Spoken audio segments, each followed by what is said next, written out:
എനിക്കൊരു കുഞ്ഞു വേണം ഡോക്ടർ. അപ്പം വേണ്ട, അങ്കിള് മതി. തന്റെ രക്തത്തിൽ പിറക്കുന്ന സ്വന്തമെന്ന് പറയാവുന്ന ഒരു കുഞ്ഞിനെ നമുക്ക് ഉണ്ടാക്കിയെടുത്താലോ? അതെങ്ങനെ?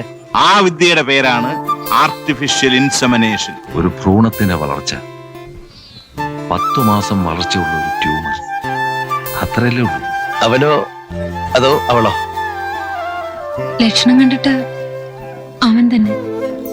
ഡോക്ടർ മാഗി ആന്റിയും അത് തന്നെ പറഞ്ഞു. അവനെ നമുക്കൊരു രാജകുമാരനെ പോലെ വളർത്തണം. എനിക്ക് കിട്ടാത്തതൊക്കെ അവന് കിട്ടണം. ഈ വീട്ടിലും മുറ്റത്തും അവൻ അങ്ങനെ ഓടിക്കളിക്കണം.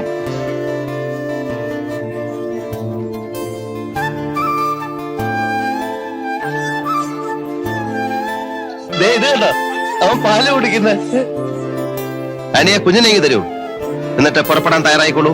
അരുത്, എന്റെ മോനെ തുടരുത്. ഇവന് ഞാൻ ആർക്കും വിട്ടുതരില്ല. ഈ ലോകം മുഴുവൻ എനിക്കെതിരെ സാക്ഷി പറഞ്ഞാലും ഞാൻ ഇവനെ ഒരാൾക്കും വിട്ടുതരില്ല. നീ കാണിച്ചത് നീതികേടല്ലേ അനി?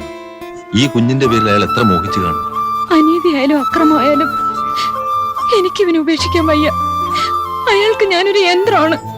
ഒരു തരത്തിൽ ഇങ്ങനെ സംഭവിച്ചത് നന്നായി. കാരണം അവൻ എന്നെ പോലെ ആവില്ലല്ലോ. എനിക്ക് കിട്ടാത്തതൊക്കെ അവന് കിട്ടും. നല്ലൊരമ്മ താരാട്ട് കേട്ട് തലോടലേറ്റ് അവളെ സ്നേഹിക്കപ്പെട്ട് അവൻ വളരും.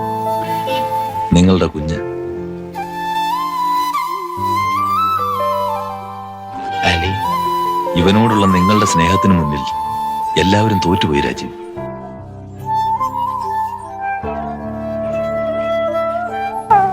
വാങ്ങും. ആനിയുടെ മകൻ. അവസാനമായി ഒരു അപേക്ഷ കൂടിയുണ്ട്, അത് നിഷേധിക്കരുത്.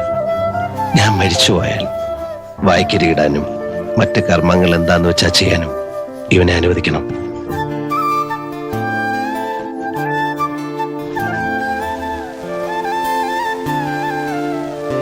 ആനി മോനെ സ്നേഹിക്കുന്ന പോലെ മാഗിക്ക് എന്നെ സ്നേഹിക്കാം.